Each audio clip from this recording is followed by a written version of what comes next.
edition of Thursday Thoughts. This is about career and identity intersections, with our topic being on LGBTQ+. My name's Cassie. I'll be moderating today, and we'll go ahead and get started.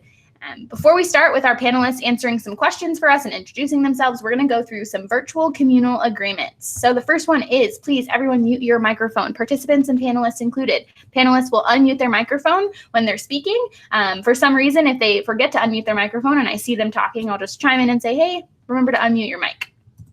Secondly, if you would like to catch every word that our wonderful panelists are saying today, feel free to turn your closed captioning on at the bottom of the screen. So there's a panel across the bottom. You can click the turn on closed captioning and it'll allow you to pick up any words that the panelists and myself are saying.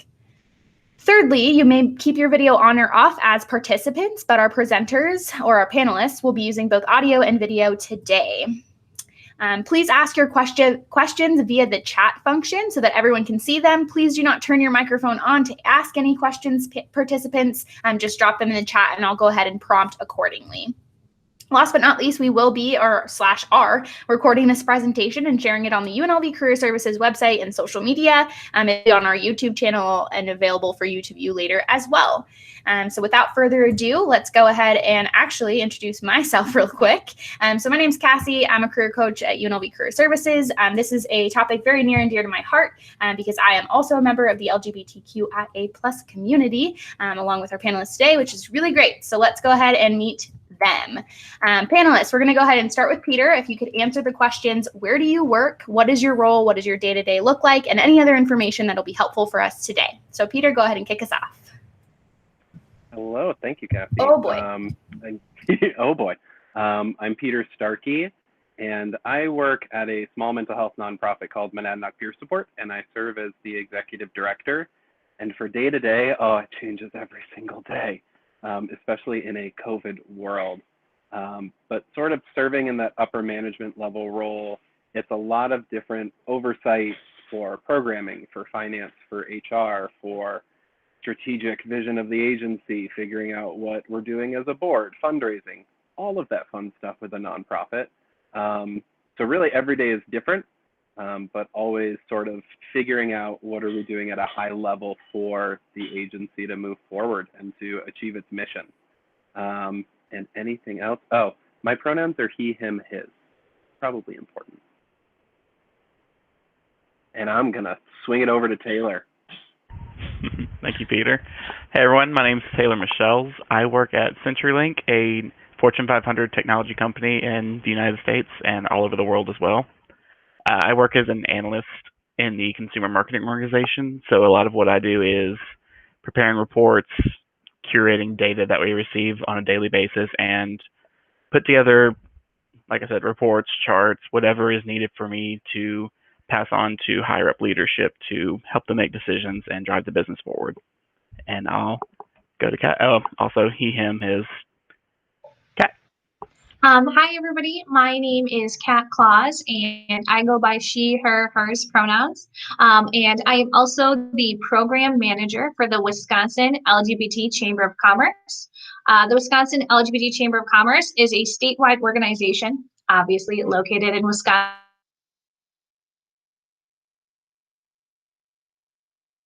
Because we were businesses across the state. We have somewhere in the neighborhood of about 750 member businesses across the entire state.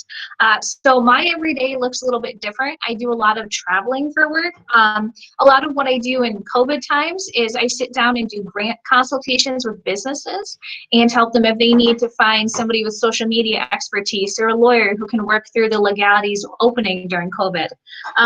I also do business consultations, and we do different leadership groups in the state with different age ranges. So some days of the week, obviously pre-COVID, I sometimes drive up to 4 hours a day to do the work that I need to do.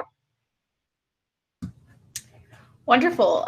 Thank you to the three of you for introducing yourself. Our last panelist couldn't make it today. My pronouns are she, her, hers as well. So thank you for getting us kicked off, and let's go ahead and transition to the next set of questions.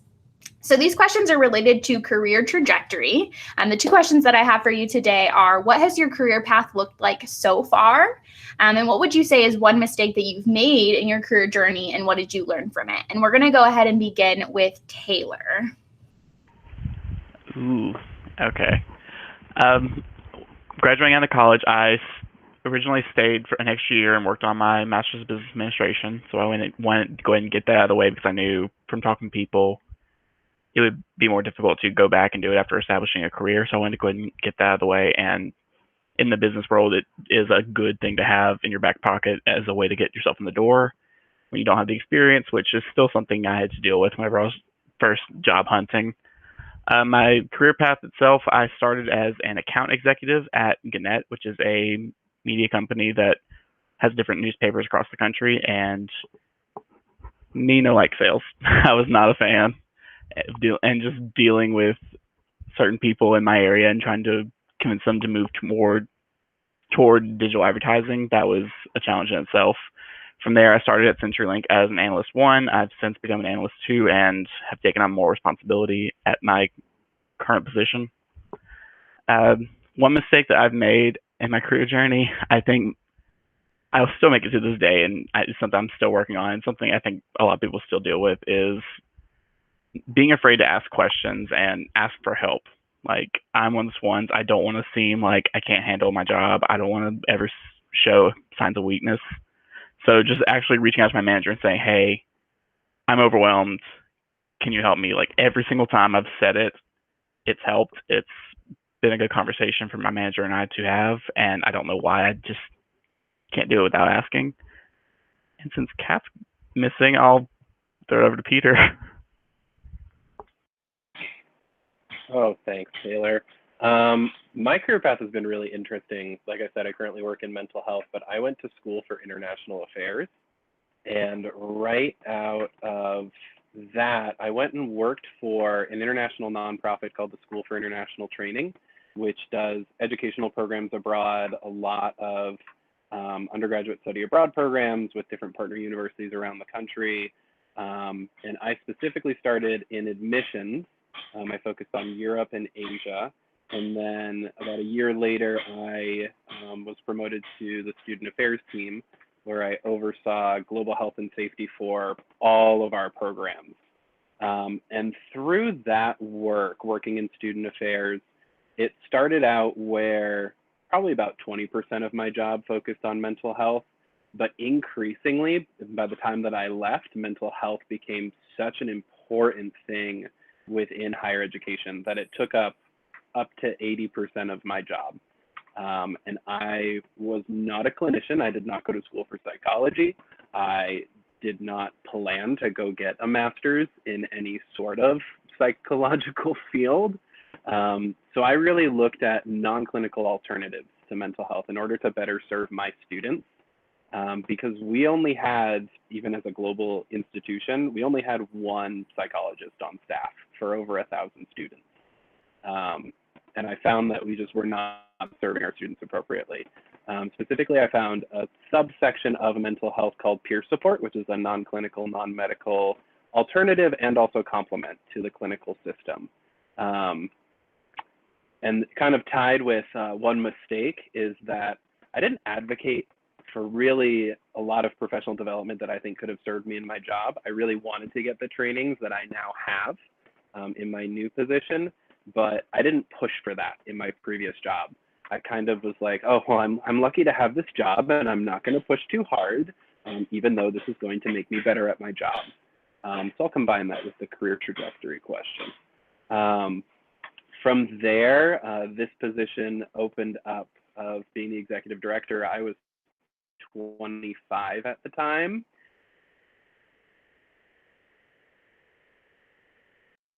And I've broke every single rule that you do in an application.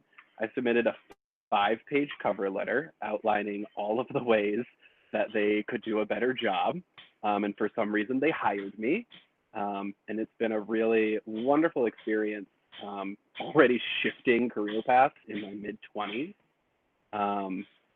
But definitely was the right move to make.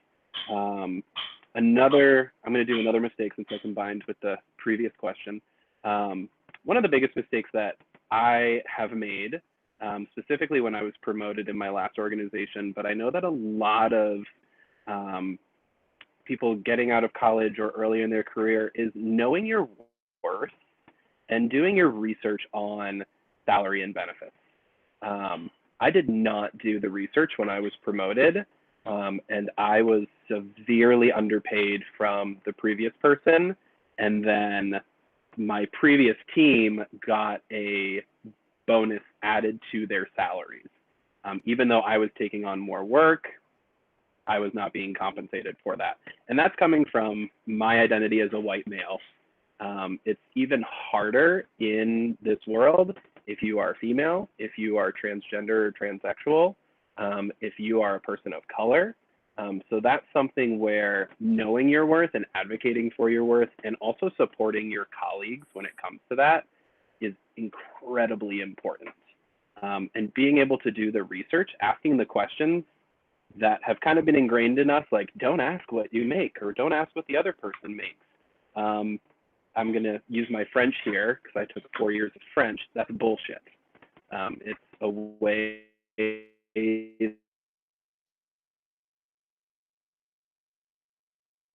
Hand it over to Kat now. Thanks, Kevin. I was muted there. Hi, so my career path was a lot like Peter's. So I got a bachelor's in education at Northern Michigan University, and I was kind of that student who wanted to do it all. I think when I was done, I had 2 majors and 2 minors. When I finally got out the door 6 whole years later after I started. So I think that that was my first mistake because I kind of wanted to do everything and I didn't realize that I didn't necessarily need to major or minor in something to have the career that I wanted. So my career path after graduating with my bachelor's in education, I went and did some teaching for a while. I was a college and career counselor outside of Flint, Michigan, and I doing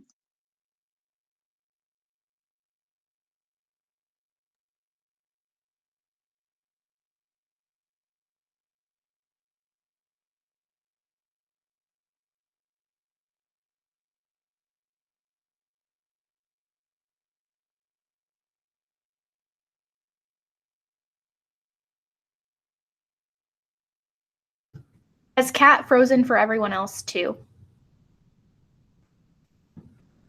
Yeah, she is for me. Okay. Well, on that note, I'm hoping she can hear me say that she has frozen. Kat, if you can hear me, go ahead and turn your video off. That often improves connection. And then also leave the meeting room and come back, and then we'll hopefully let you finish off this response. But in the meantime, while you get that figured out, it looks like Gianni has actually joined us today, who is another one of our panelists. So Gianni, if you wouldn't mind hopping in and just introducing yourself really quick, and then answering these questions while we wait for Kat to figure out her connection. Gianni, can you hear us? Yeah, I can hear you. Can you hear me? Yeah, we can hear you. So go ahead and Let me take it away. Because I did not read. What were the questions? The questions, so just quickly introduce yourself, like what you do, that sort of thing, and then what has your career path looked like so far, and then what would you say is one mistake you've made in your career journey?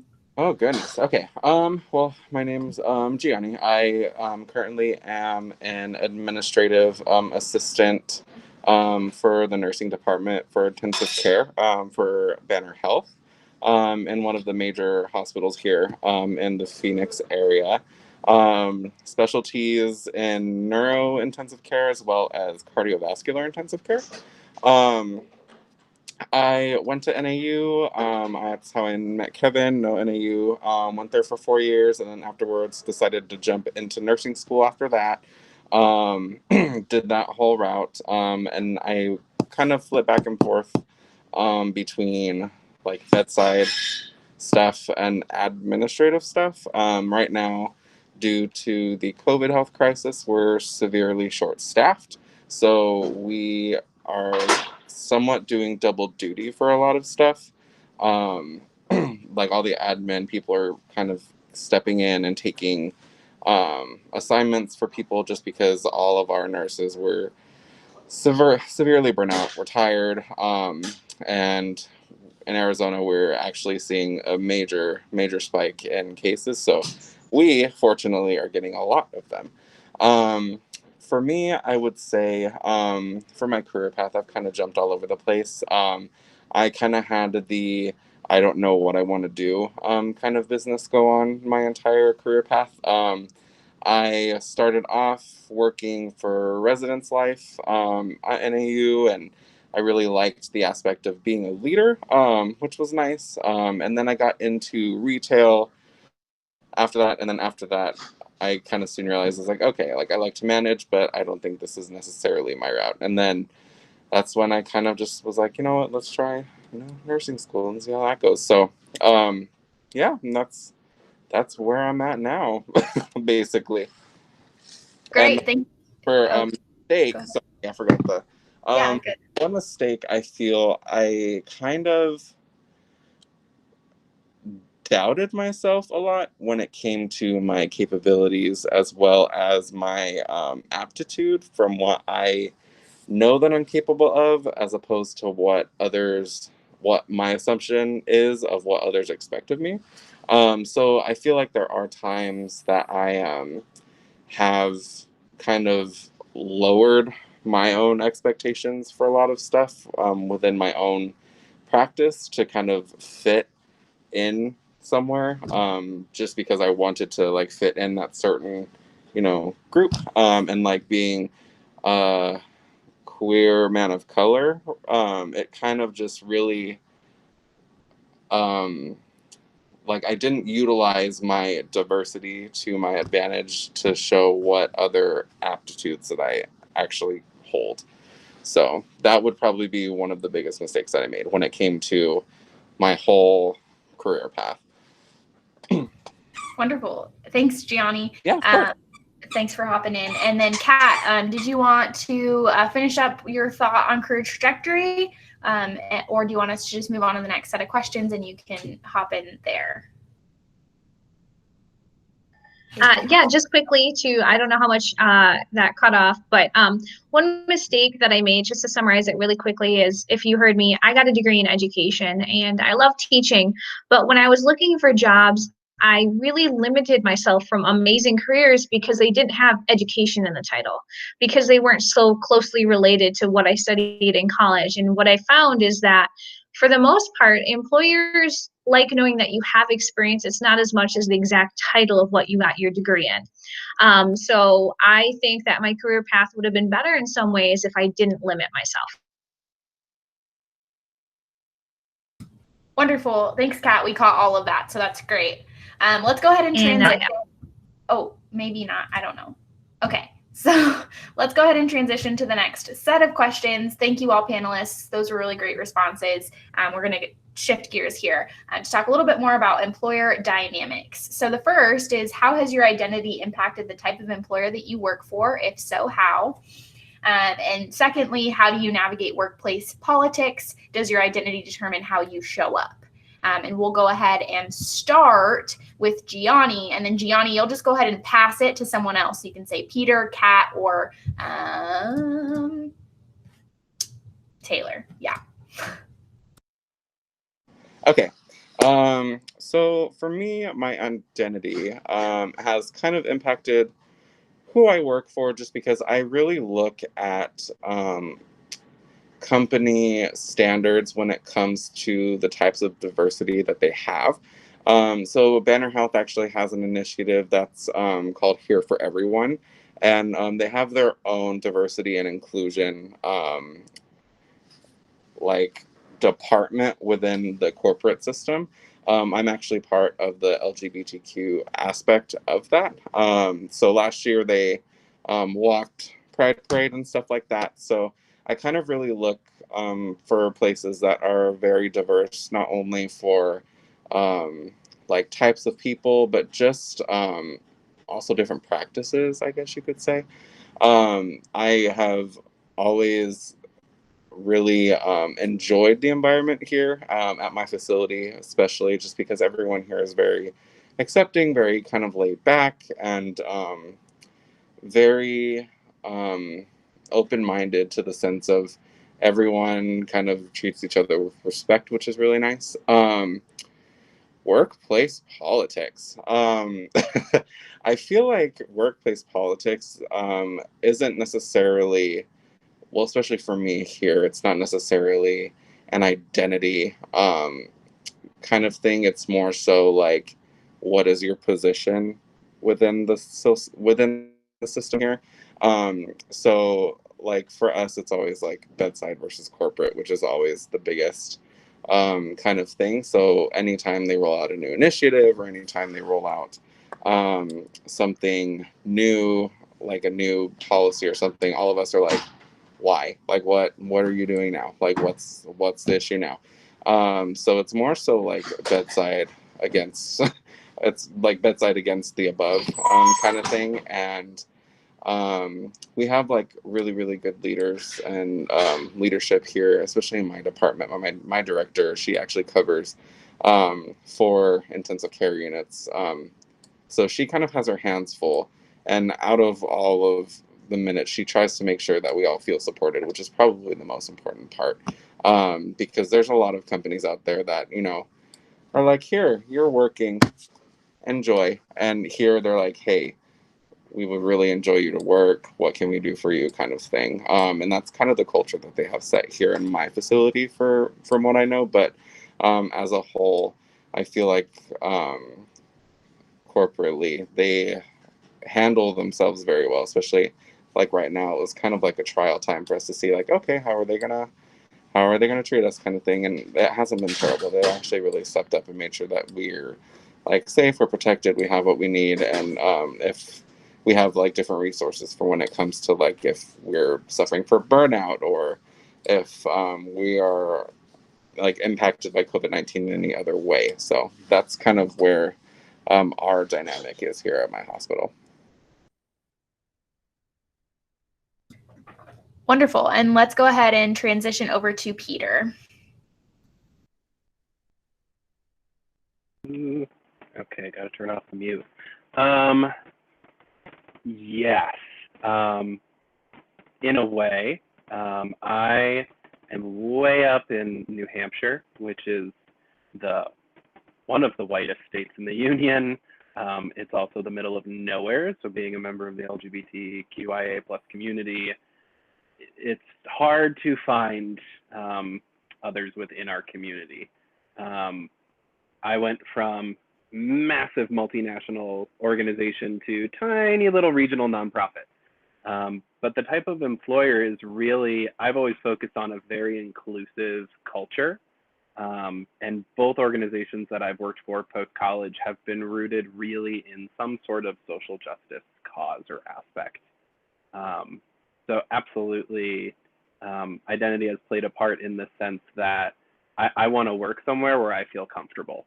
I don't necessarily want to work somewhere that has an incredibly toxic culture.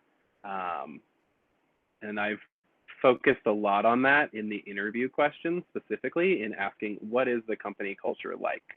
So that's been important to me because I also want to be able to bring my full authentic self. Navigating workplace politics, those are fun. When you're in a large multinational organization, the politics, it can get very divisive and toxic. And it's kind of, especially in larger companies, builds this sort of system that you're kind of trying to compete to like defend your job. So a lot of finger pointing where it was kind of like, well, what does that person even do? What does that person even do? What is their job? So it was always kind of like this defensive thing of like, I work. And sometimes you'd kind of see a little pattern when it came to identity groups, where a certain identity group, and it was something that really frustrated me a lot with this previous organization, would almost get that not direct like discrimination, but it was like that hidden comments that would be made about the productivity of, oh, those people. Or if you're, as I was, a gay male, it was like pigeonholed into this, oh, well, all of you really like to dance. And I was like, oh, I don't really like to dance, but okay. And navigating that was difficult.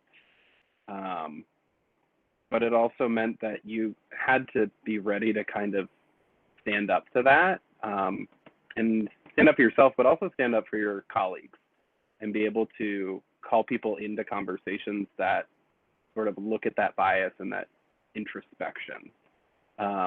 Being at a super small nonprofit now, one of the great things about being the boss is that you kind of get to curate the culture.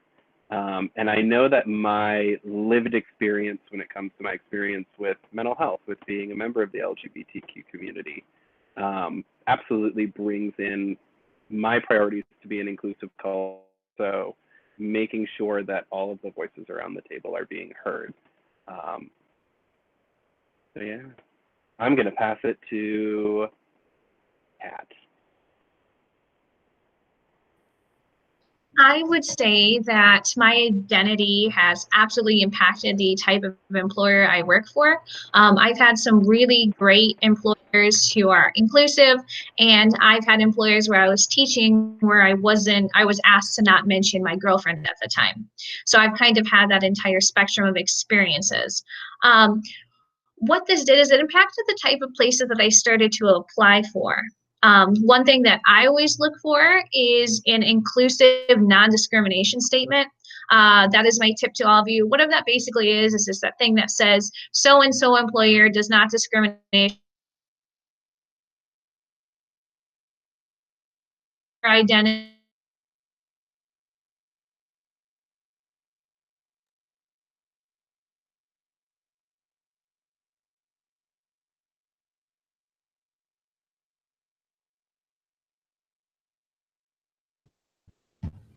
Obligation that employers have to follow that. Can everybody still hear me okay? You cut out a little bit, but you came back, so we can hear you now. Perfect. And how do I navigate workplace politics? Well, I work for a very small employer. We have a staff of 4. So navigating workplace politics is sometimes easier in a small business. I personally like it, but it's harder in other ways. So if there is a disagreement, it's somebody you work really, really closely with.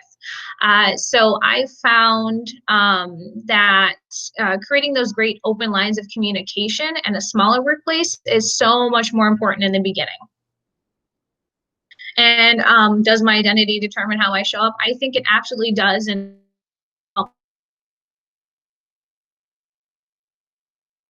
trying to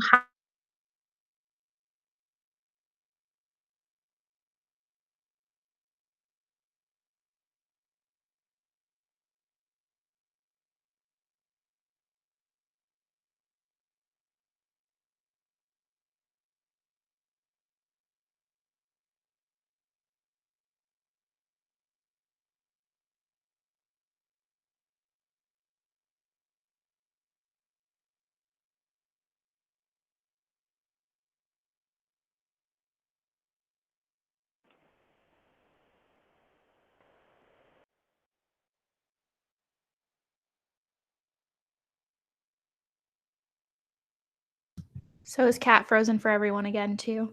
Okay, Peter, thanks for the head nod. Well, let's Take over. Yeah, let's go ahead and have Taylor jump in. Kat, go ahead and enter back in without video, and that might help. Yeah, she's left. Okay, Taylor, go ahead and take this question, and then hopefully we can get things remedied. Okie dokie. As far as my identity impacting my employer, I made sure when I was doing my initial job hunts, I was looking at any company's discrimination policies, looking at just anything in the language that protected me being gay or anything else. Even past that, I wanted to make sure that I was working for a company that was tolerant of people of all walks of life. And I was very thankful that CenturyLink, before my state, before the country even had these anti-discrimination laws on their job postings. Like, that was such an important thing to make me feel like I could walk into the building and feel accepted, because I live in a very conservative area. So seeing a company like that adopt that thinking is incredible in this area. As far as workplace politics, I actually struggle with this question because I don't consider workplace politics that often because my office really doesn't have them, if that makes sense. A lot of what we do is very collaborative. In my organization, we have different teams that handle different aspects that eventually lead to one singular goal toward the end. So our culture is very collaborative in that effort, and we collaborate with other organizations within our larger consumer organization that includes different offices across the country in Arizona, in Kansas, in Colorado. So just looking at my cube, and well, not now because of COVID, but looking around my office and seeing the different faces, seeing men and women working together, seeing people of color working with people who are part of the LGBTQIA community, just seeing all that diversity and knowing at a more macro level that diversity is all across my company just makes me feel a lot safer. Awesome. I think we all answered this question. And Kat, thanks for joining again. And I don't know if your video is on right now because I can't see your little thing, but go ahead and turn your video off and just keep audio, and we'll go ahead and transition, and I'll let you kick off our next set of questions. So these questions are related to challenges and support. So the two questions that I have for you as panelists today are going to be, what have been some challenges that you faced or are currently facing as it relates to identifying as a member of the LGBTQ plus community? And secondly, what is something that your current employer does well as it relates to diversity and inclusion? So Kat, if you can hear us, I'm going to go ahead and have you kick this question off.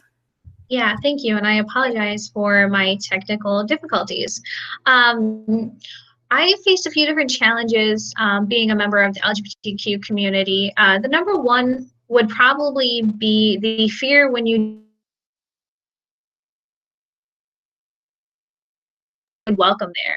Apply for jobs, they would have these big posters that featured diversity, people of different color, talking about how inclusive they are, and then I would get there and I found out that that was nothing but a marketing campaign.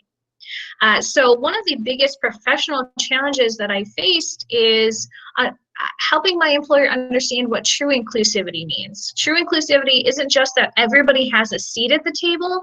It means that everybody feels comfortable speaking while in a meeting, that everybody feels that their voice is being heard.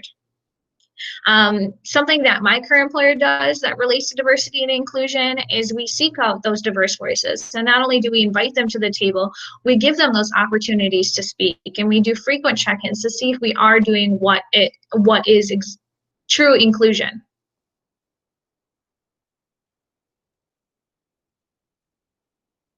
And that is all for me. Do you want me to pass it over to Taylor? Yeah, that'd be great. Thanks, Kat. Thank you, Kat. For me, some of the challenges I faced when I first started working at my company was just that initial, am I actually safe here? Like, yes, the company says they're not going to discriminate, but I know the area I'm in. Do the people around here truly accept me, or they just tolerate my existence without actually saying anything negative? And once I got more comfortable with the people I was around and connecting with the employee resource group that is there for the LGBTQ plus community, those two things together made me feel much more comfortable, and I started being more myself. I wasn't just wearing khakis and a polo every day. Like, I was wearing my floral print shirts, I was wearing my bright chinos, just actually dressing how I normally dress and not fearing judgment for it. Something that my current employer does well is they embrace diversity at every turn. We have a diversity and inclusion steering committee that is comprised of different executives and different members of our company that look at the company itself, analyze our current state of being, and figuring out ways that we can improve our culture, improve our diversity, and make sure everyone feels like they truly belong. They host a diversity, inclusion, and belonging week every year. And one of the great things with that is all of the employee resource groups that we have. So we have one for LGBTQ people. We have Women's Empowered. We have Association of Black Technology Professionals. We have Voice of Many Feathers for Native American individuals. We have PAN for our Asian American Network. friends, for anyone with any kind of disability. All the groups come together and we work together to do service projects for the week. We work together to promote one another, to make sure the newer ones, like the millennial one we just started, making sure that everyone feels like, if they don't feel part of the majority, that they have a spot at the table that they can go to and connect with like-minded people and feel safe. I'll pass it over to Gianni. Okay. So, sorry. So some challenges I feel like I have.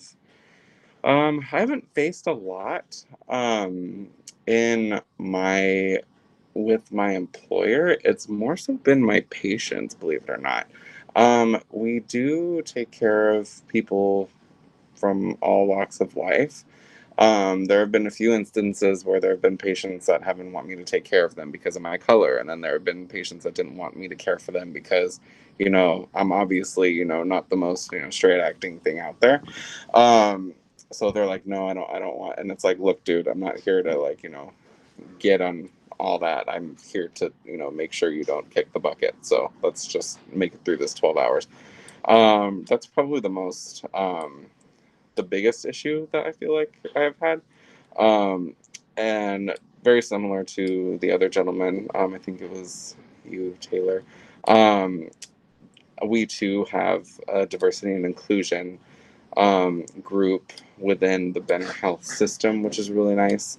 I don't know, they do tons of activities all over. They don't really specify just specifically to one facility, but they do really cater to all different types of like people that would be within our system. I'm not necessarily sure what all they have. I know about the LGBTQ one that was started like 2 years ago. It was very new, and I feel like there were enough people that actually every year we have a voice survey, and it's like a survey for the employees that really it's basically like what do you like, what do you not like, what can we change, and there were a lot of people that said that they need something that includes diversity, inclusivity, stuff like that. So I think that was a product of everyone kind of just voicing their opinion and saying, hey, we need something like this. And I think the LGBTQ plus organization was actually one of the first ones to kind of actually come to fruition, which is really cool. But yeah, so that's what my system kind of has in place right now currently. And then lastly, Peter, do you want to go ahead and tackle these questions?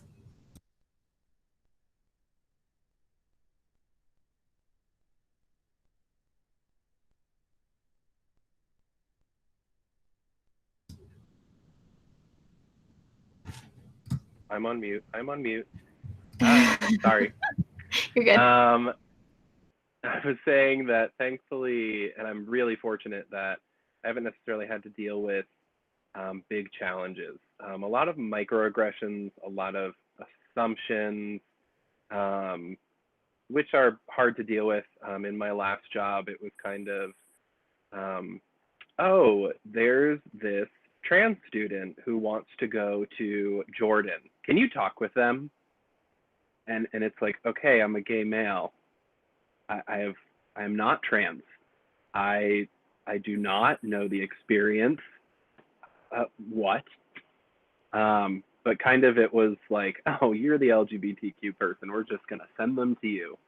I have been really fortunate, actually, up until recently. Every supervisor that I have had has been a member of the LGBT community. So that's been a really great privilege to be able to talk about some of the issues that I face when it comes to my identity and being in the workplace. So I've been really fortunate in that regard. Like I said, just some microaggressions, a lot of people that do not understand, and I have to educate them, which is exhausting. But I honestly have been really privileged in that regard. My current employer, being as I lead the organization, I hope that I am at least doing the best that we can. I find that frequently in my part of the country, again, I talked about New Hampshire really white, really rural. So it's diversity is like, oh, it doesn't exist, so let's not talk about it. And thankfully, I've had an incredibly diverse staff when it comes to racial identity, sexuality, gender, ability, and that's been really unique when it comes to our area. But also the fact that we don't just sit by and go, oh, just because there's a lot of white people and there's a lot of straight people doesn't mean that we don't do anything. And actually, just yesterday, I sent an email to my board outside of our board meeting, and I was just like, hey, like our staff and our members are talking about the fact that we should really be doing more for the Juneteenth holiday coming up. And here's what this holiday is about if you don't know. And I'm requesting that we add it to our list of recognized days of observance that we do. We don't have anything that really goes off of the federal holidays, which are whitewashed and very Christian. And it was a unanimous decision from the entire board that they wanted to add that. And we've really been supporting our members and also encouraging staff that this is, and it's not going to be like, oh, this is a day when we barbecue. That it's really a day of action. It's a day of reflection. It's a day of organizing. And it's really awesome that our board was open to that idea of offering that paid day so that staff are able to participate in these activities without having to worry about their paycheck being affected. For those of you who haven't met Bobo, this is my cat Bobo. And that's it. Awesome. Thank you, panelists, for sharing. I know challenges aren't always the easiest to talk about, but I do appreciate all of your perspectives and experiences. We're going to go ahead and transition to the last set of questions, which are related to advice. So you are welcome to answer any of these questions or just give overall a piece of advice. But the questions that I have prompted for you are, while this session may primarily focus on LGBTQ plus identities, which of your other identities are important when considering your career trajectory? And or secondly, what are some pieces of advice that you have for navigating the workforce as it relates to your most important identities? So I'll go ahead and start us off with Gianni. Perfect. So part of my other identities that I kind of consider when I'm looking at like a career trajectory would probably be culture and background, like Middle Eastern, Black, and just kind of being a prime example within all the communities that I kind of identify with, and just making sure that the voices that I represent have that same voice within the healthcare system that I'm currently involved with. And then I would probably say when navigating your workforce, look for anything when you apply. So if you get like a weird feeling like maybe I'm not the most comfortable here, then that's always go with your gut. And that's especially in nursing, they always say go with your gut because you're most likely right.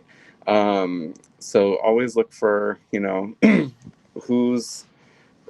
has like the most accepting environment, and you'll really get the vibe off of like your interview. You'll know if your leader is going to be one to be like, yeah, no, you're welcome to be yourself here.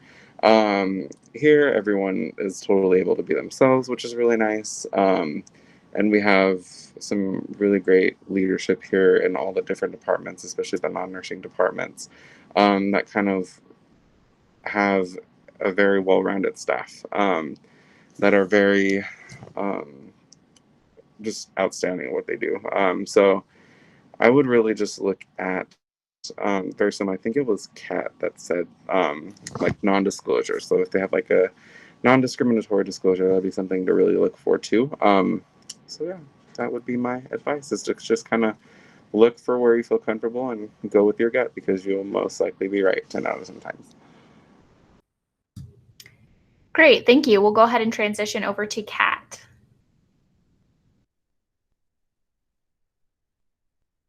Sorry, I had myself muted again. My identities when I'm considering my career trajectory, I kind of try to consider them all.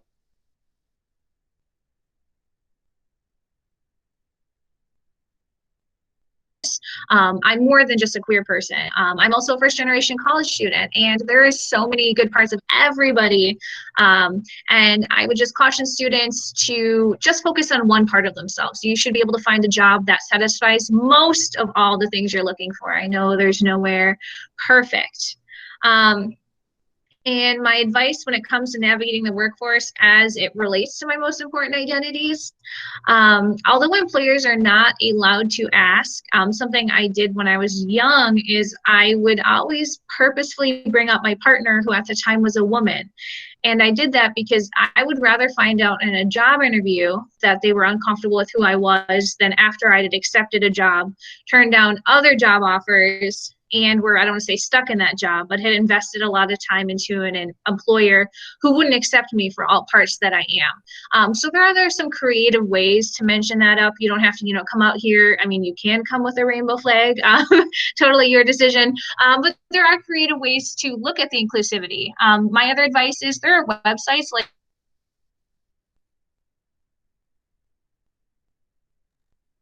actually rate employers on being inclusivity. It's like a rate my professor, but for employers. And anytime I apply for a job, I look up the company, small or big, and I look at their Google reviews, because when an office isn't welcoming, when it's not a happy workplace, there's usually signs. And that is all I have. Wonderful, thanks. Taylor? Okay.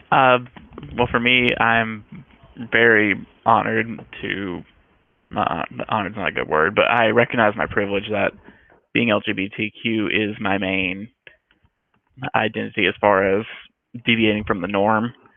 I am white, I am a man, I will even say I'm potentially straight passing if it comes to, I'm not, well, I have the blue hair now, so maybe not so much right now.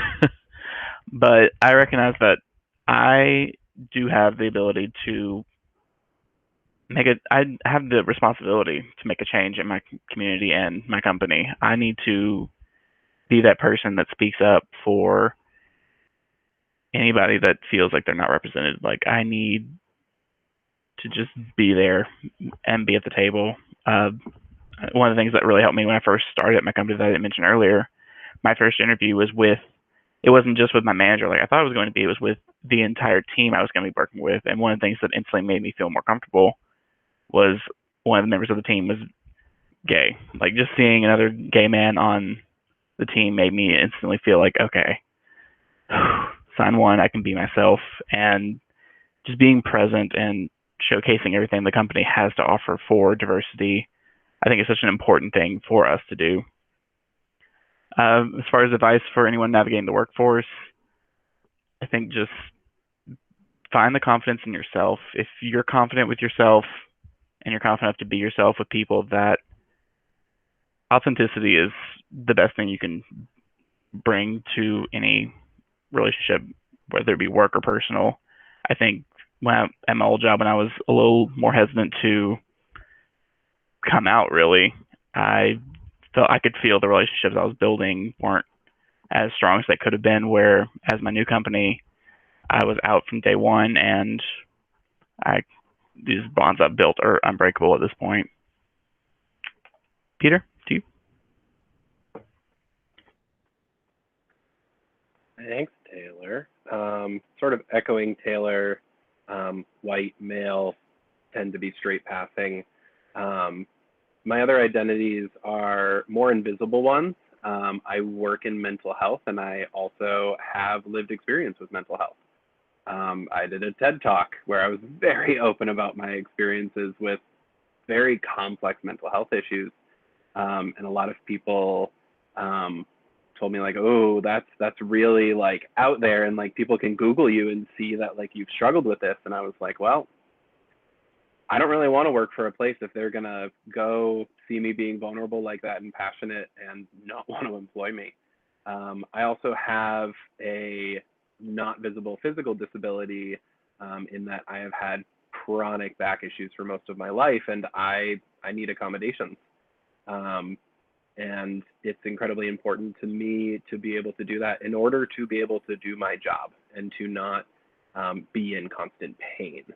When it comes to advice on navigating the workforce, again, I like to ask a lot of questions around the environment and the culture to get a gauge of what is it going to be like, again, bringing those identities to the workplace.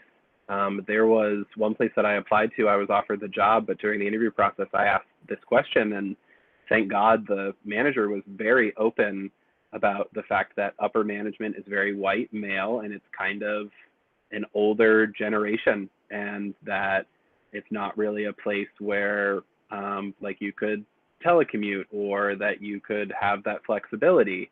And that was like a yellow flag for me, that if you can't even in the 2010s be open about that, are you going to be open to me when I request a standing desk?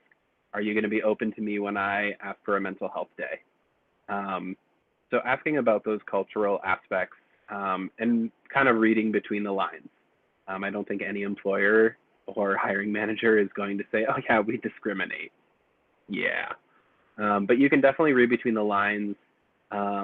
It's always great to ask questions during the interview, just from like a sense of, it looks good. I'm a hiring manager. It looks good when you ask questions. But if you ask thoughtful questions that pertain to how you are going to do personally in the workplace, you'll be able to get information that you can kind of read between the lines about what is that company's culture, what is that working environment like. Awesome. Thank you for all of that advice. I think it's incredibly important for those that are listening today. We're going to go ahead and transition over to just our O&A. Panelists at this time, if you'd like to drop any of your contact information, your LinkedIn profile, email, whatever, into our chat for our participants to reach you later, now would be a really great time to do that. I'll go ahead and put the career services and SDSJ information on the screen. It looks like so far we've gotten one question. So if any of you want to tackle this one, feel free to just chime in. The question is, how do you recommend that folks advocate for themselves / community members if their employer is not showing up to support them in their identity? Ooh, can I take this one first? Of course. So I work for the LGBT Chamber of Commerce in my state. And one thing that I'd recommend, because I have fought this fight before at many job sites and workplaces, is don't do it alone. There are organizations whose sole purpose it is to make employers more inclusive. So there's guidebooks out there. There's people who can give advice. I always think it speaks louder when you have another organization who's making these same recommendations.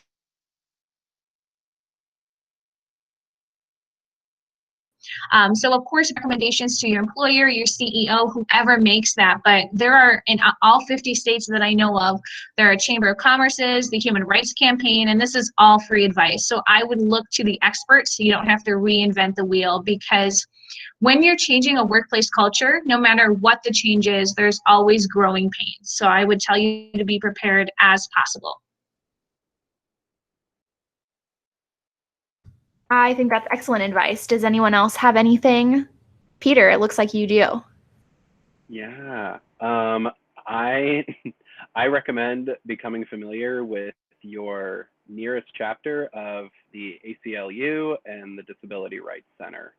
Again, as Kat said, there are a lot of organizations, social justice organizations, that are out there. There are so many to name, where you can find members of different identity and community that can give you that advice, can offer that support. And sometimes it'll be strategies that you can use within your workplace, but also it might come to a point where you do need to contact some of those professional legal firms.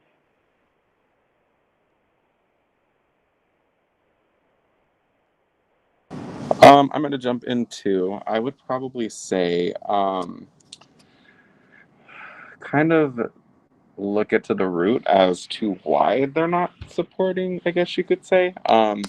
And you can kind of see based on that where the best route to go is to kind of get your employer involved. there might be times where it's a start of a conversation as to, hey, why don't we do these types of things? So talking to your direct leadership and then asking questions regarding other leaders within the system as to like community outreach and stuff like that, and what they have in place for different aspects of getting involved within different communities, and if there's any like any reason why they don't have certain things that would make you feel supported within your workplace. Awesome. Does anyone else have any answers to this question? Great. So now that we only have about 2 minutes remaining, I want to first thank all of our panelists for joining us today. I know it's not always easy to hop on these calls, but also not always easy to talk about these things related to our identities and things of that nature. So I appreciate all of your honesty and transparency today. And of course, some of your jokes were quite magical. So thank you for that. Before we leave, if you all have anything else to say, feel free to unmute your mic and say any closing remarks. If not, we'll go ahead and end the recording in a few moments. And again, I appreciate your engagement today.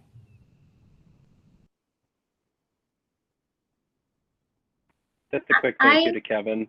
He's awesome. Great. Thanks, Peter. Yeah, Kevin is pretty great. And then Kat, you had something to say? Yeah, I just wanted to reiterate, because I apologize, I'm not sure if you all heard it before, what a non-discrimination statement is. If I recommend anybody does that, whether LGBTQ or not, what that is in an employee handbook is that thing, like I said, that says we agree to not discriminate against this, this, and this. That's actually a legally binding contract in all 50 states. So that means if you ever run into any trouble and you think that they're not treating you properly because you're a member of the LGBTQIA community, or because you're, a Black American, or any of those other things, you have legal recourse. Outside of my job, I do a nonprofit that does legislative activism. And the number one problem I find with discrimination, where I wish I could help people, is that their workplace